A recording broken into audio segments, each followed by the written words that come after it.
Good morning students. देखिए जो आपकी बीएससी सेकेंड ईयर की इनऑर्गेनिक केमिस्ट्री की जो यूनिट फर्स्ट चल रही थी, chemistry of element first second and third transition series, उसके अंदर अपन ने जो आपकी प्रथम संक्रमण श्रेणी, द्वितीय संक्रमण श्रेणी और तृतीय संक्रमण श्रेणी है उनके बारे में अपन ने देख लिया था।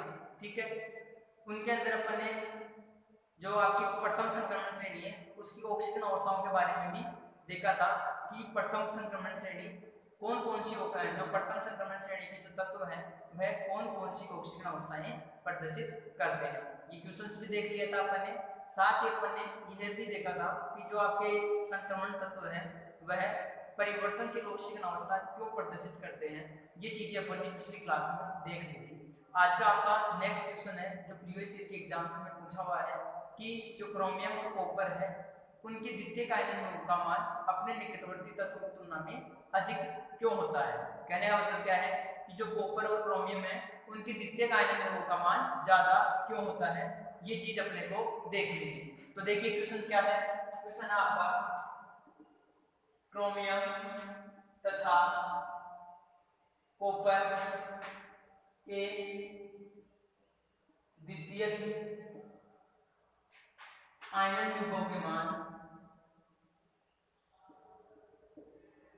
आयनन विभव के मान अपने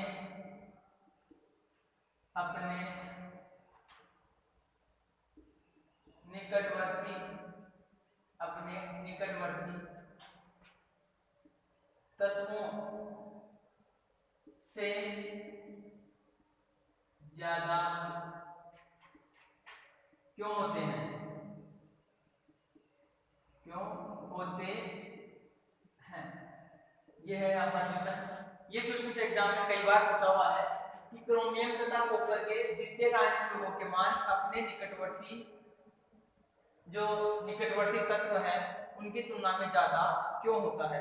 आंसर बहुत इजी है, आप इजीली दे सकते हो यदि आपको दो तीन चीजें पता है तो देखिए सबसे पहले अपन बात करते हैं कि जो आपका कॉपर है ये कितने एटॉमिक नंबर कितने नंबर पे आता है।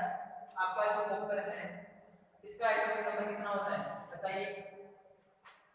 सॉरी, आपका जो क्रोमियम है उसका एटॉमिक नंबर कितना होता है 24। कितना होता है 24। कितने नंबर पे आता है 24 पे। और आपका कॉपर कितने नंबर पे आता है,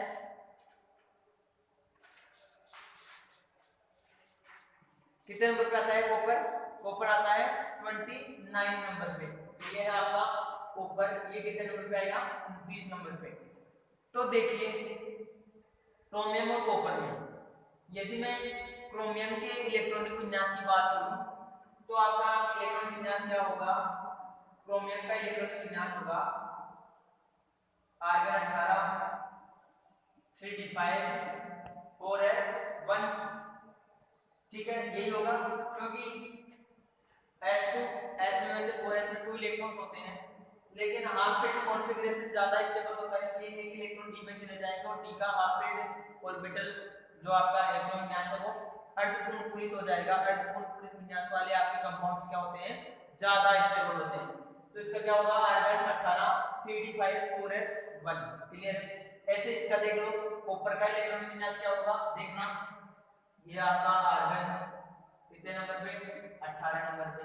क्या होगा 3d के अंदर कितने इलेक्ट्रॉन्स आएंगे, वही इसका पूर्ण पूरित इलेक्ट्रॉनिक विन्यास होगा तो 3d10 और 4s1। आई बात समझ में 18 10 28 और 1 29 और 29 नंबर पे तो आता है आपका कॉपर। पता है ये चीज आपको। तो ये हो गया दोनों का इलेक्ट्रॉनिक कॉन्फ़िगरेशन। क्वेश्चन क्या है अपना, क्वेश्चन है कि द्वितीयक आयनन विभव के मान क्रोमियम व कॉपर के द्वितीयक आयनन विभव के मान ज्यादा क्यों होते हैं कंपैरेटिवली उसके निकटवर्ती तत्वों की तुलना में। तो देखिए यहाँ पे क्या होगा, जब आयनन विभव क्या होता है सबसे पहली बात तो ये है कि आयनन विभव या आयनन एंथैल्पी अपन किसे कहते हैं। तो देखिए आपने प्रीवियस ईयर में जो आपकी फर्स्ट ईयर के अंदर जो इनऑर्गेनिक केमिस्ट्री उसके अंदर आप पढ़ के आए हो कि किसी विलगित गैसीय परमाणु के बाह्यतम कोश से एक इलेक्ट्रॉन निकालने के लिए दी जाने वाली ऊर्जा आपकी क्या कहलाती है, आयनन विभव या आयनन एंथैल्पी कहलाती है, जिसे अपन Ip से रिप्रेजेंट करते हैं। यानी किसी भी लिखित गैसीय परमाणु से एक इलेक्ट्रॉन निकालने के लिए जितनी अपनी अपन एनर्जी देंगे वह एनर्जी आपकी क्या कहलाएगी, आयनन विभव कहलाएगी। ठीक है, क्लियर है ये चीज। तो वह आयनन विभव कहलाएगी। तो अपन जब फर्स्ट इलेक्ट्रॉन निकालेंगे, जब एक इलेक्ट्रॉन निकालेंगे, फर्स्ट आईपी देंगे, तो फर्स्ट आईपी का मान क्या होता है, कम होता है, क्योंकि जो 4s इलेक्ट्रॉन्स है, 4s कक्षक में आपका एक इलेक्ट्रॉन उपस्थित है, वह क्या होगा, इजीली बाहर निकल जाएगा। क्या हो जाएगा, इजीली बाहर निकल जाएगा। जैसे आपने एनर्जी दी, आईपी दी, आयनन की ऊर्जा का मान जैसे आप आईपी लगाओगे, एनर्जी दोगे, तो एक इलेक्ट्रॉन से आपका क्या होगा, इजीली बाहर निकल जाएगा। क्लियर है यहाँ तक। जैसे इलेक्ट्रॉन बाहर निकलेगा तो इसका जो इलेक्ट्रॉनिक कॉन्फ़िगरेशन होगा वो क्या हो जाएगा, देखना एक बार, एक इलेक्ट्रॉन निकालने पर तो फर्स्ट आईपी का मान तो कम होता है, तो इजीली आपका इलेक्ट्रॉन निकल भी जाता है। ठीक है, तो Ar 3d5 और 4s 0, तो एक इलेक्ट्रॉन निकलने के बाद ये क्या कर लेगा, 4s के अंदर 0 इलेक्ट्रॉन्स रह जाएंगे और d के अंदर कितने होंगे, 5 इलेक्ट्रॉन्स होंगे। अब यदि आप दूसरा इलेक्ट्रॉन निकालोगे तो दूसरा इलेक्ट्रॉन कहां से निकलेगा, दूसरा इलेक्ट्रॉन आपका d से ही निकलेगा। तो d से इलेक्ट्रॉन निकालोगे, क्लियर है भाई, d से तो निकालेंगे, s के पास तो अपने इलेक्ट्रॉन्स ही नहीं बचे हुए हैं, तो इलेक्ट्रॉन्स निकालने के लिए अपने को जो आईपी, अपन दोबारा से आईपी एनर्जी देंगे, आयनन विभव की मान, मतलब आयनन विभव यानी ऊर्जा देंगे। जैसे एनर्जी दोगे तो आपका जो इलेक्ट्रॉन्स निकलेगा वो d में से निकलेगा। अब d ऑर्बिटल्स में क्या है कि उसका अर्धपूर्ण पूरित विन्यास है, d के अंदर 5 इलेक्ट्रॉन्स है, तो कैसे है ये पांचों की पांचों देख लो,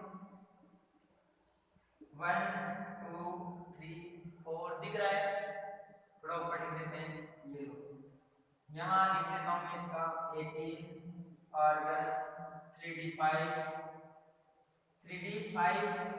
4s 1। ठीक है, तो इसका इलेक्ट्रॉन विन्यास ये हो गया। तो आपके d ऑर्बिटल में ये 5 इलेक्ट्रॉन्स आ गए, 1 2 3 4 5 दिख रहा है। तो ये पांचों इलेक्ट्रॉन्स इस प्रकार से अरेंज है। क्लियर है, जब ये पांचों इलेक्ट्रॉन्स अरेंज है तो आपका जो d ऑर्बिटल्स का जो फीलिंग है, आप अगर d को देखोगे तो d आपका अर्धपूर्ण पूरित कक्षक है। तो अर्धपूर्ण पूरित कक्षकों का स्थायित्व क्या होता है, ज्यादा होता है। तो अर्धपूर्ण पूरित कक्षकों से अपने को इलेक्ट्रॉन्स निकालने के लिए एनर्जी का मान है, जो एनर्जी है वो भी ज्यादा देनी पड़ेगी। तो एनर्जी ज्यादा अपने को देनी पड़ेगी तो आपका आयनन विभव का मान ऑटोमेटिकली क्या हो जाएगा, बढ़ जाएगा। तो अर्धपूर्ण पूरित होने की वजह से जो आपकी क्रोमियम है, और आपका कॉपर में भी देख लेंगे अभी, जो क्रोमियम है उसके आयनन विभव के मान ज्यादा होते हैं। क्यों, क्योंकि अर्धपूर्ण पूरित कक्षकों का स्थायित्व ज्यादा होता है, उनसे अपने को इलेक्ट्रॉन्स निकालने के लिए ज्यादा एनर्जी की आवश्यकता होती है। क्लियर है ये चीज। ऐसे देख लो, इसमें यदि अपन कॉपर में से इलेक्ट्रॉन्स निकालेंगे तो कॉपर में से जैसे कॉपर के 4s से निकलेंगे इलेक्ट्रॉन, जैसे फर्स्ट आईपी देंगे, एक इलेक्ट्रॉन तो आपका इजीली निकल जाएगा, क्योंकि s ऑर्बिटल के पास एक इलेक्ट्रॉन उपस्थित है, तो वह आराम से इजीली आपका जैसे एनर्जी दोगे, जैसे आईपी आप दोगे तो इजीली निकल जाएगा। और कैसा विन्यास ग्रहण कर लेगा, ये आपका विन्यास ग्रहण कर लेगा, वो क्या होगा, s के अंदर क्या हो जाएगा, 0 इलेक्ट्रॉन्स, यानी 4s 0 हो जाएगा। तो देखिए आर्गन 3d10 और 4s 0। क्लियर है, अब ये विन्यास हो गया इसका। तो g के 4s के पास तो 0 इलेक्ट्रॉन्स है, अब d के पास कितने इलेक्ट्रॉन्स है, 10 इलेक्ट्रॉन्स है, 10 इलेक्ट्रॉन्स है। तो इसका इलेक्ट्रॉनिक कॉन्फ़िगरेशन क्या है, d के अंदर 10 इलेक्ट्रॉन्स होते हैं, तो फुलफिल ऑर्बिटल है इसका, पूर्ण पूरित कक्षक है आपका। और पूर्ण पूरित या फुलफिल कक्षकों का स्थायित्व है मैक्सिमम होता है, अधिकतम होता है। तो इनका स्थायित्व अधिकतम होने की वजह से यदि आप इसमें से इलेक्ट्रॉन्स निकालोगे, इसमें से भी आपको अलग इलेक्ट्रॉन निकालना है, तो आयनन विभव का मान क्या होगा, ज्यादा होगा, क्योंकि इनकी स्टेबिलिटी ज्यादा है। तो स्टेबल कंपाउंड से अपन को इलेक्ट्रॉन निकालने के लिए ज्यादा एनर्जी की आवश्यकता होती है। तो इसके द्वितीयक आयनन विभव का मान क्या होगा, निकटवर्ती तत्वों की तुलना में ज्यादा होता है, क्योंकि ये ज्यादा स्टेबल है। आई बात समझ में, क्लियर है। पांचों 10 इलेक्ट्रॉन कैसे फीलिंग होगी इसमें, 1 2 3 4 5 6 7 8 और 9 10। या आपके 10 इलेक्ट्रॉन्स इस प्रकार से अरेंज होंगे। तो समझ में आ गया होगा कि क्रोमियम तथा कॉपर के द्वितीयक आयनिक विभव का मान ज्यादा क्यों होता है, क्योंकि इनके अंदर जो प्रथम आयनिक विभव है वो तो इजीली, जो 4s कक्षक के पास एक एक इलेक्ट्रॉन उपस्थित है वह तो इजीली, जैसे आप आयनिक ऊर्जा दोगे, आयनिक विभव दोगे तो एक इलेक्ट्रॉन आपका इजीली निकल जाएगा। लेकिन जो आगे वाले एलिमेंट्स हैं, आगे वाले तत्व हैं, उनके सॉरी कहने का मतलब जो आगे बचे हुए जो ऑर्बिटल्स है, जैसे डी ऑर्बिटल है, डी के पास, एक के पास क्रोमियम के पास तो अर्धपूर्ण पूरित कक्षक होता है, तो अर्धपूर्ण पूरित कक्षकों का भी क्या होता है, स्थायित्व तो ज्यादा होता है, तो अपन इलेक्ट्रॉन इजीली नहीं निकाल सकते। ऐसे कॉपर के पास भी क्या है, पूर्ण पूरित कक्षक है, आपका अपना इनका डी ऑर्बिटल से पूरा भरा हुआ है, डी के अंदर 10 इलेक्ट्रॉन उपस्थित है, तो पूर्ण भरे हुए कक्षकों की स्टेबिलिटी भी ज्यादा होती है, उनसे भी अपन को इलेक्ट्रॉन निकालने के लिए ज्यादा एनर्जी की आवश्यकता होती है। तो रीजन समझ में आ गया होगा क्यों आपके क्रोमियम और कॉपर के द्वितीयक आयनिक विभव का मान ज्यादा होता है। ठीक है, क्लियर है, स्क्रीनशॉट ले लो, फिर अपन अगला क्वेश्चन देखेंगे।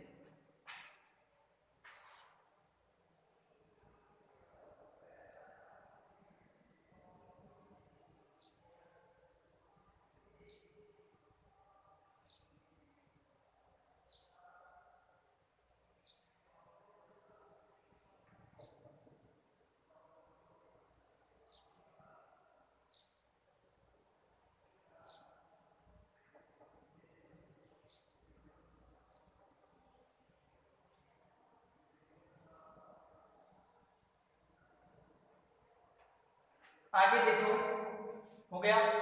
आगे आपका एक क्वेश्चन और बना हुआ है, वह क्वेश्चन क्या है, क्वेश्चन से पूछे हुए निम्न को समझाइए। समझाने के अंदर आपका पहला टाइप ये हो गया कि कॉपर तथा क्रोमियम में द्वितीयक आयनिक विभव का मान अपने निकटवर्ती तत्वों की तुलना में ज्यादा होता है, क्यों होता है। आगे आपका नेक्स्ट क्वेश्चन पूछा हुआ है, वह है कि जिरकोनियम तथा हेफनियम की सहसंयोजक त्रिज्याओं के मान लगभग समान होते हैं, क्यों होते हैं। तो देखिए नेक्स्ट क्वेश्चन क्या है आपका,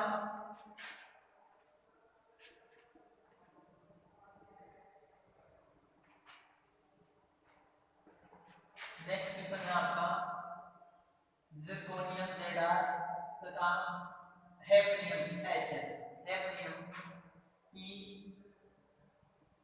सहसंयोजक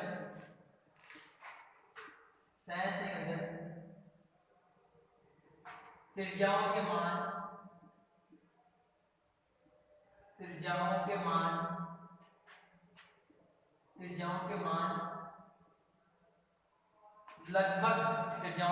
लगभग दिख रहा है, त्रिज्याओं के मान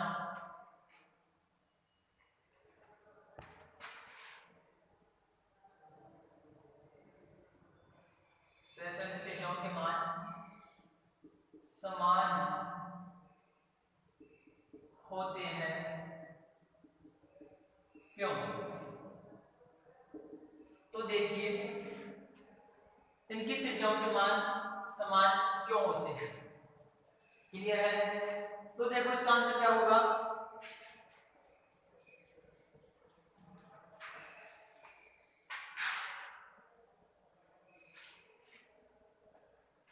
देखो जो जिरकोनियम और हेफनियम है, जिरकोनियम और हेफनियम है, तो इनकी त्रिज्याएं लगभग, जो इनकी सहसंयोजक त्रिज्या है, त्रिज्या का मान है, वो क्या होता है, समान होता है। इसका रीजन ये है कि अपन सीरियम से लुटेशियम तक जाते हैं, सीरियम से लुटेशियम तक जाते हैं, तो इनके मध्य क्या है कि जो 14 लेंथेनाइट तत्व है वह आ जाते हैं, क्या हो जाते हैं, 14 लेंथेनाइट तत्व आ जाते हैं। आई बात समझ में, कहने का मतलब क्या है, सीरियम से लुटेशियम तक जाते हैं, तो आकार में क्या होती है, लगातार कमी आती है, क्या होता है, आकार में लगातार कमी आती है। ठीक है, और ये आकार में जो लगातार कमी आती है उसे अपन लेंथेनाइट संकुचन कहते हैं। क्या कहते हैं उसे, लेंथेनाइट संकुचन कहते हैं। लेंथेनाइट संकुचन अपन और भी ज्यादा डिटेल से, जो आपकी कहने का मतलब है, जो अपन नेक्स्ट यूनिट आएगी आपके लेंथेनाइट एंड एक्टिनाइट वाली, वहां पे अच्छे से देखेंगे। लेकिन जो लेंथेनाइट तत्व है उनके आकार में क्या होती है, कमी आती है, और उसके आकार में जो कमी आती है उसका प्रभाव दूसरे तत्वों पर भी पड़ता है। क्या होता है? उनका प्रभाव दूसरे एलिमेंट्स पर भी पड़ता है। तो यहाँ पे देखिए जो जिरकोनियम और हैफ्नियम है, तो वहां पे लेंथन सीरियम से लुटेशियम तक जाने पर उनके उन तत्वों के आकार में क्या होती है? लगातार कमी होती है, जिसे लेंथेनाइड संकुचन कहते हैं। और इस लेंथेनाइड संकुचन का प्रभाव इतना होता है कि जो आपकी 4D और 5D श्रेणी है, कौन सी श्रेणी? 4D और 5D, यानी ये द्वितीय संक्रमण श्रेणी है, द्वितीय संक्रमण श्रेणी है, दिख रहा है क्या है? ये द्वितीय संक्रमण श्रेणी है, और ये कौन सी आपकी? तृतीय संक्रमण श्रेणी है, तृतीय संक्रमण श्रेणी है, तृतीय और द्वितीय संक्रमण श्रेणी है 4D और 5D। तो जिरकोनियम तो आपका 4D का है और हैफ्नियम कौन से का है? 5D श्रेणी का है। तो इन तत्वों के जो आकार और सहसंयोजक त्रिज्याएं हैं उनका मान भी लेंथेनाइड संकुचन के कारण क्या हो जाता है? कम हो जाता है। और आकार और त्रिज्याओं के मान कम हो जाने की वजह से ही आपकी जिरकोनियम और हैफ्नियम की जो सहसंयोजक त्रिज्या है उसका मान समान होता है। क्यों? क्योंकि लेंथेनाइड संकुचन का इफेक्ट पड़ता है कौन सी श्रेणी पे? 4D और 5D पे। तो मुख्य रूप से ज्यादा जो इफेक्ट पड़ता है वो जिरकोनियम और हैफ्नियम पर इतना इफेक्ट पड़ता है कि इनकी जो सहसंयोजक त्रिज्याओं के मान से वह क्या हो जाते हैं? लगभग समान हो जाते हैं। तो क्लियर है क्यों हो रहा है? सीरियम से लुटेशियम तक जाने पर तत्वों के अंदर लगातार क्या होता है? आकार में कमी आती है। आकार में कमी आती है जिसे अपन लेंथेनाइड संकुचन कहते हैं, लेंथेनाइड संकुचन कहते हैं। और उस लेंथेनाइड संकुचन का प्रभाव इतना होता है कि जो जिरकोनियम और हैफ्नियम की सहसंयोजक त्रिज्याएं हैं वह भी क्या हो जाती है? समान हो जाती है। क्लियर है? समझ में आ गया होगा। आगे देखिए क्वेश्चन उतार लीजिए, आंसर आप लिख लेना अपने हिसाब से। नेक्स्ट क्वेश्चन की बात करते हैं अपन, ठीक है?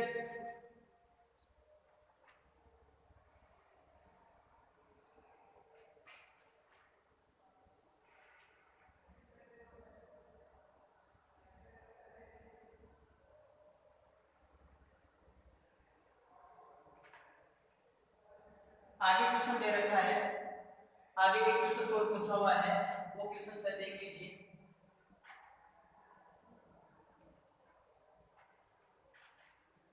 आपका क्वेश्चन है MnO3 अम्लीय है जबकि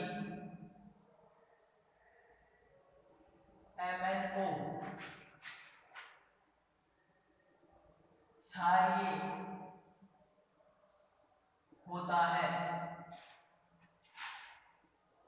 क्यों क्षारीय होता है? क्यों? तो देखिए MnO3 अम्लीय है जबकि आपका MnO क्षारीय होता है। क्यों? तो देखिए मैंने आपको क्या बताया है? मैंने आपको ये बोला है कि जो धातु ऑक्साइड है, भाई धातु ऑक्साइड ही तो है अपना MnO3, और MnO भी क्या मैंगनीज ऑक्साइड है, भी क्या है आपका धातु ही है। यहाँ पे यदि अपन ऑक्सीजन अवस्था की बात करें, एक मिनट रुकना।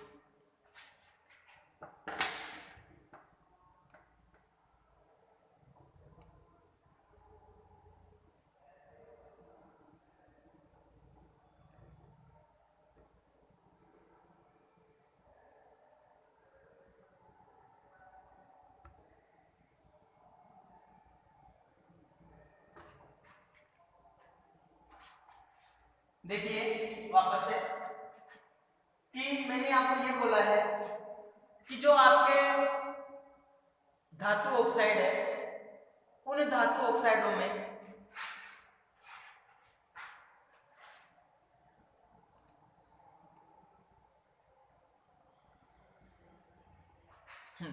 हाँ जी, जो आपके धातु ऑक्साइड है उन धातु ऑक्साइडों में जो आपकी मेटल्स है उस मेटल्स के अंदर जैसे जैसे ऑक्सीजन अवस्था बढ़ती जाती है, मैंने ये बोला है आपको कि धातु ऑक्साइडों के अंदर मेटल की जैसे जैसे ऑक्सीजन अवस्था बढ़ती जाएगी उसके अम्लीय गुण भी क्या होते जाएंगे? बढ़ते जाएंगे। तो देख लीजिए एक बार क्वेश्चन का आंसर क्या होगा। जैसे मान लो आपका ये क्या है? MnO3 है, तो MnO3 में धातु के ऊपर ये देखो ऑक्सीजन अंक निकालें तो इसको तो x मान लेंगे, x पॉजिटिव माइनस का 2, एक ऑक्सीजन में माइनस का 2 चार्ज होता है, कितने एटम है 3 है, इक्वल टू 0 हो गया आपका x ने आपका क्या हो जाएगा, ये माइनस के 2 को 3 से मल्टीप्लाई करोगे तो माइनस के 6 आ जाएंगे, 0 x इक्वल टू क्या हो जाएंगे प्लस के 6। तो यहाँ पे Mn की तो क्या है प्लस की 6 ऑक्सीजन अवस्था, यहाँ पे Mn की क्या है, MnO में Mn की ऑक्सीजन अवस्था क्या है, x इक्वल टू क्या निकल के आएगा आपका प्लस का 2। कैसे देख लो, x प्लस माइनस का 2 into 1 एक ही एटम है इक्वल टू 0, तो x माइनस 2 इक्वल टू 0, तो x इक्वल टू प्लस का 2। तो इसकी ऑक्सीजन अवस्था कितनी निकल के आ रही है, इसकी ऑक्सीजन अवस्था आपकी प्लस की 2 निकल के आ रही है। तो देखो यहाँ पे प्लस का 6 है और यहाँ पे प्लस का 2 है, तो धातु ऑक्साइड में जैसे जैसे ऑक्सीजन अवस्था बढ़ती जाती है उनके अम्लीय गुणों में वृद्धि होती जाती है, इसी कारण आपका MnO3 तो आपका क्या है अम्लीय होता है, जबकि MnO क्या होता है क्षारीय नेचर का होता है। क्लियर है ये क्वेश्चन, उदाहरण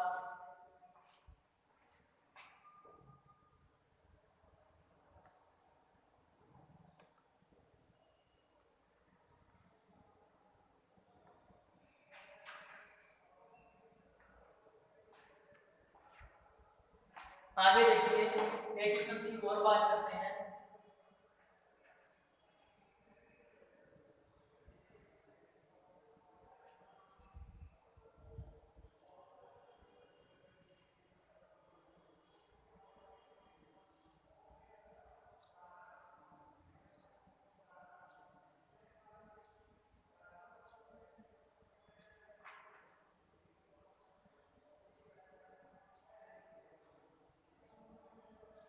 एक क्वेश्चन पूछा हुआ है आपसे एग्जाम में, पूछा हुआ है, देख लीजिए क्वेश्चन क्या है, बता दें।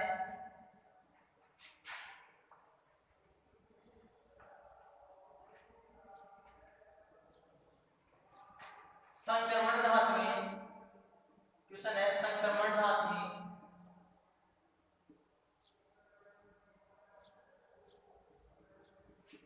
संक्रमण धातु में क्षारीय एवं क्षारीय मृदा धातु, क्षारीय एवं क्षारीय मृदा धातु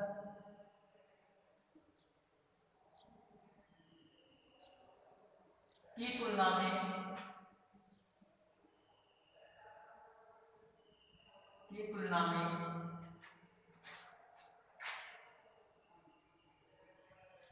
कम क्रियाशील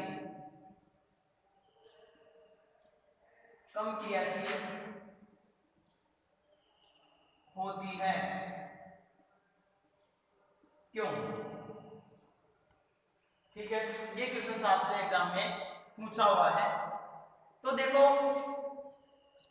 क्यों क्षारीय धातुओं की जो क्रियाशीलता है वो संक्रमण धातु की तुलना में ज्यादा होती है, या क्या कह सकते हैं संक्रमण धातुओं की तुलना में, सॉरी क्षारीय धातु की तुलना में जो आपकी संक्रमण धातुएं हैं वह कम क्रियाशील होती हैं। इसका रीजन क्या है? तो देखिए किसी भी धातु की जो क्रियाशीलता है, किसी भी धातु की जो क्रियाशीलता है वह उसके आयनन विभव पर निर्भर करती है, यानी आयनन विभव के मानों पर उसकी धातु की क्रियाशीलता निर्भर करती है। आई बात समझ में? तो देखिए यदि अपन बात करें क्षारीय एवं क्षारीय मृदा धातुओं की, तो क्षारीय एवं क्षारीय मृदा धातुओं में जो इलेक्ट्रॉनिक कॉन्फ़िगरेशन होता है वह होता है आपका 1s2 या ns2 या ns1।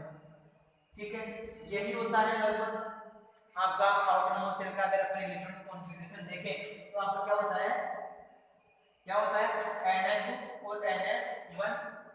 ठीक है, या एक मान सकते हैं ns1 इधर कर दो, ns1 ns2 यही तो होता है, क्योंकि आउटरमोस्ट शेल में ऐसे इलेक्ट्रॉन्स पाए जाते हैं किनमें, क्षारीय और क्षारीय मृदा धातु में। तो मेरा कहने का मतलब यह है कि जो इनके आयनन विभव के मान हैं, क्षारीय और क्षारीय मृदा धातुओं के आयनन विभव के मान है वह बहुत ही क्या होते हैं, कम होते हैं। यानी इनको थोड़ी सी आप एनर्जी दोगे, थोड़ा सा आयनन विभव आपका क्या एनर्जी का, आयनन विभव क्या है, एनर्जी की वैल्यू तो है, आयनन एंथैल्पी कहते हैं उसे। जैसे आप थोड़ी बहुत भी हीट दोगे तो इनके आउटरमोस्ट शेल से इलेक्ट्रॉन्स क्या हो जाएंगे, इजीली निकल जाएंगे, और जैसे इजीली निकल जाएंगे तो ये धातु क्या होगी, फटाफट से रिएक्ट कर लेगी, फटाफट से क्रिया कर लेती है। तो इनके आयनन विभव के मान कम होने की वजह से ये बहुत ज्यादा क्रियाशील होती है, जबकि संक्रमण धातुओं में इनके आयनन विभव के मान बहुत ज्यादा क्या होते हैं, बहुत ज्यादा होते हैं, यानी उनके इलेक्ट्रॉन्स को अपन इजीली नहीं निकाल सकते हैं। आई बात समझ?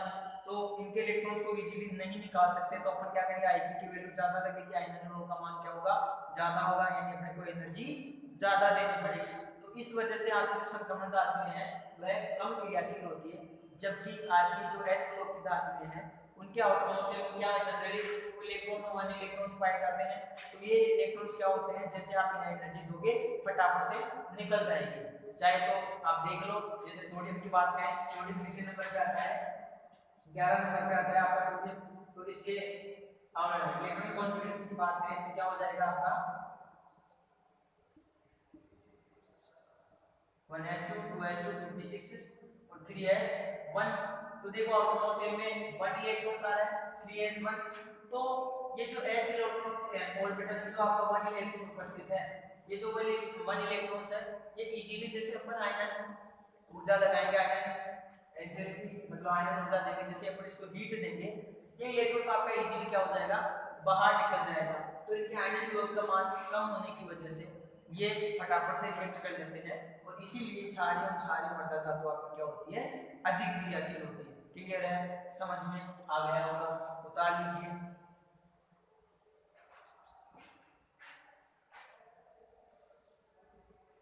और एक चीज और, अब ये इलेक्ट्रॉन जैसे निकल गया, तो ये इलेक्ट्रॉन निकल जाने के बाद में 4s के तो 0 हो गया, और ये इलेक्ट्रॉन की कॉन्फ़िगरेशन बचा, तो ये 10 ये जो आपका इलेक्ट्रॉन कॉन्फ़िगरेशन बचा हुआ है, ये इलेक्ट्रॉन कॉन्फ़िगरेशन किसका होता है, नियोन का होता है। तो ये क्या होता है, नियोन का इलेक्ट्रॉन कॉन्फ़िगरेशन होता है। तो ये इलेक्ट्रॉन्स डोनेट करके फटाफट से अक्रिय गैस विन्यास ग्रहण कर लेती है, जो अक्रिय गैस विन्यास का होता है बहुत ज्यादा स्टेबल होता है। तो ये रीजन भी है इसका क्षारीय और क्षारीय मृदा धातुओं के जल्दी क्रिया करने का या अधिक क्रियाशीलता का। क्या रीजन समझ में आ गया होगा कि इनके इलेक्ट्रॉन्स इजीली क्या हो जाते हैं, बाहर निकल जाते हैं। जैसे अपन थोड़ी एनर्जी देंगे, और एनर्जी की वैल्यू इतनी नगण्य होती है कि ये फटाफट से इलेक्ट्रॉन्स क्या कर देती है, डोनेट कर देती है, और क्या कर लेती है लास्ट में अपना इलेक्ट्रॉनिक विन्यास है जो अक्रिय गैस के समान प्राप्त कर लेती है, जिससे क्या हो जाती है, स्टेबल हो जाती है। तो एक रीजन आपका ये है इनकी क्रियाशीलता का। क्लियर है, समझ में आ गया होगा। नेक्स्ट क्वेश्चन की बात करते हैं, तब तक आप इसको उतार लीजिए।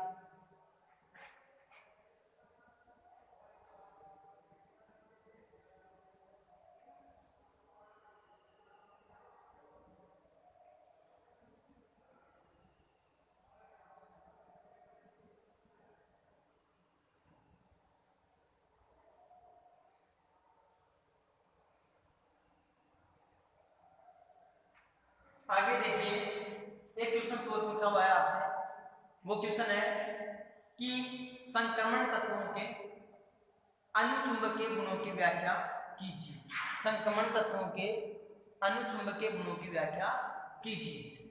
तो देखिए अनुचुंबकीय गुण क्या होते हैं। तो देखो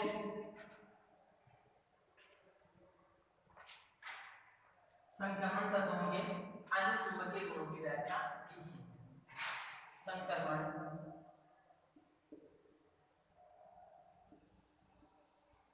तत्वों के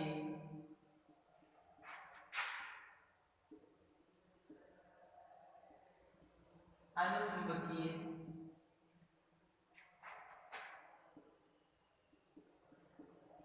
गुणों की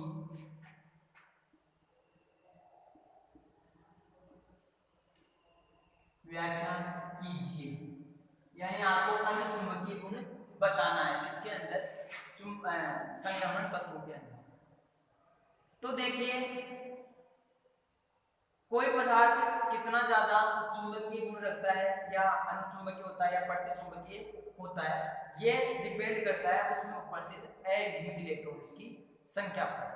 ठीक है, और यदि मान लो किसी कोई पदार्थ के अंदर अपन उस पदार्थ को चुंबकीय क्षेत्र में रखे, मान लो कोई मेटल से कोई तत्व है आपका, उसको अपन चुंबकीय क्षेत्र में रख रहे हैं, और यदि वह चुंबकीय बल रेखाओं को अपनी तरफ आकर्षित करता है, तो वह पदार्थ आपका अनुचुंबकीय प्रकृति का होता है। जैसे ये कोई आपका चुंबक है, क्या है, चुंबक है, इसमें मैंने कोई पदार्थ रख दिया है, क्या डाल दिया है, कोई पदार्थ रख दिया है। अब चुंबकीय क्षेत्र में मैंने इस पदार्थ को रखा तो ये मान चुंबकीय बल रेखाएं आ रही है आपकी, ठीक है। ये कोई आपके चुंबकीय जो दो ध्रुव है वह है N और S,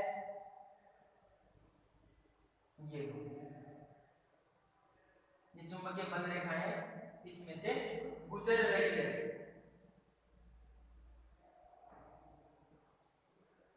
क्लियर है? तो देखिए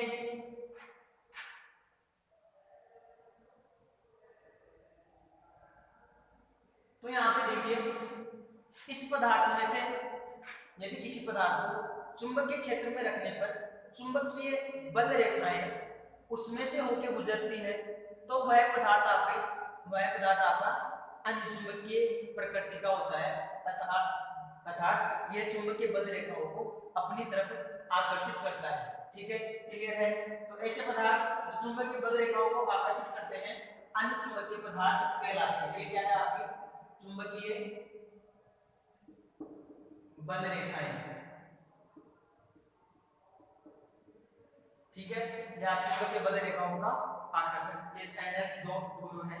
अब देखिए मेन बात क्या करते हैं, मेन आपका पॉइंट है वह क्या है, मैं ये कह रहा हूं कि किसी पदार्थ में यदि अयुग्मित इलेक्ट्रॉन की संख्या जितनी ज्यादा है वह पदार्थ आपका उतना ही ज्यादा क्या होगा, अनुचुंबकीय गुण रखेगा।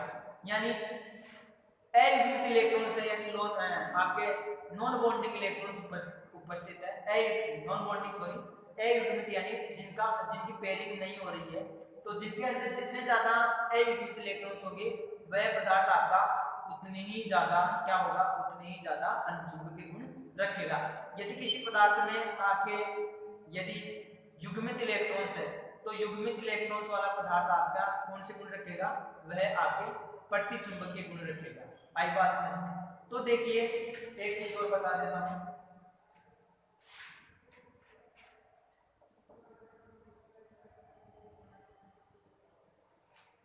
एक चीज देख लीजिए, जैसे आयरन प्लस 3 है आपकी Mn+2 है, आयरन प्लस 3 है, Mn+2 है, इसके अलावा क्रोमियम है, ठीक है।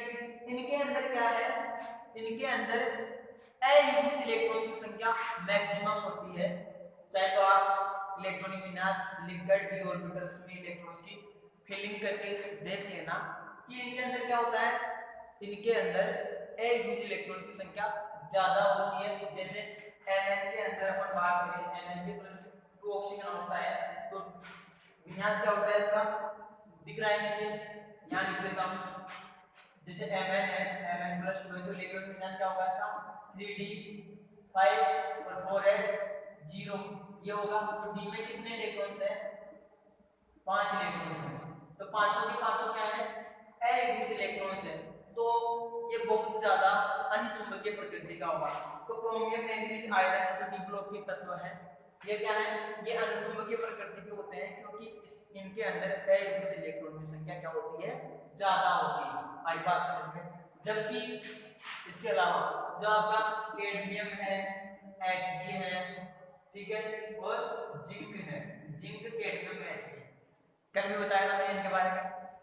इन तीनों के अंदर क्या है, जो आपका इलेक्ट्रॉनिक कॉन्फ़िगरेशन है वो d ऑर्बिटल्स है उसके अंदर, यानी इनके जो d ऑर्बिटल्स है वह d ऑर्बिटल क्या होते हैं, पूरे भरे हुए होते हैं। तो पूर्ण भरे हुए d ऑर्बिटल होने की वजह से इनके पास सभी के सभी इलेक्ट्रॉन्स क्या होंगे, युग्मित होंगे, युग्मित इलेक्ट्रॉन्स होंगे, तो यह प्रतिचुंबकीय प्रवृत्ति के होंगे, यानी प्रतिचुंबकीय गुण प्रदर्शित करेंगे। इनके अंदर एक भी अयुग्मित इलेक्ट्रॉन्स नहीं होगा, इस वजह से यह अनुचुंबकीय प्रकृति शो नहीं करेंगे। ये हुई बात इनके चुंबकीय गुणों की।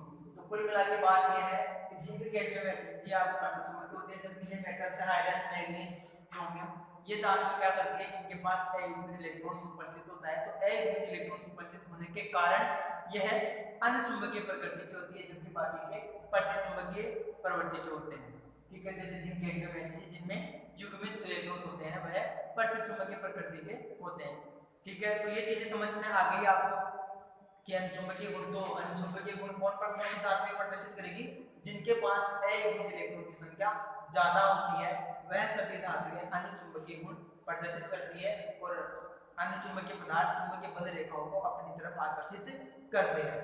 ये था संक्रमण तत्वों में चुंबकीय गुण। आगे और देखेंगे अपन धीरे धीरे।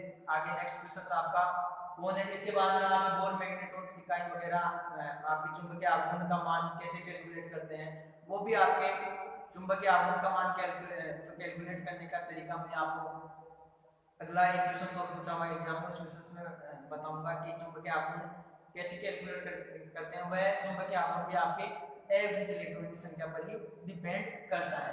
तो इसका स्क्रीनशॉट ले लो, समझ में आ गया होगा संक्रमण तत्वों में अनुचुंबकीय गुण। ठीक है, तो अनुचुंबकीय गुण मेनली डिपेंड किस पे करेंगे, आपके अयुग्मित इलेक्ट्रॉन्स की संख्या पर। ठीक है, क्लियर, उतार लीजिए।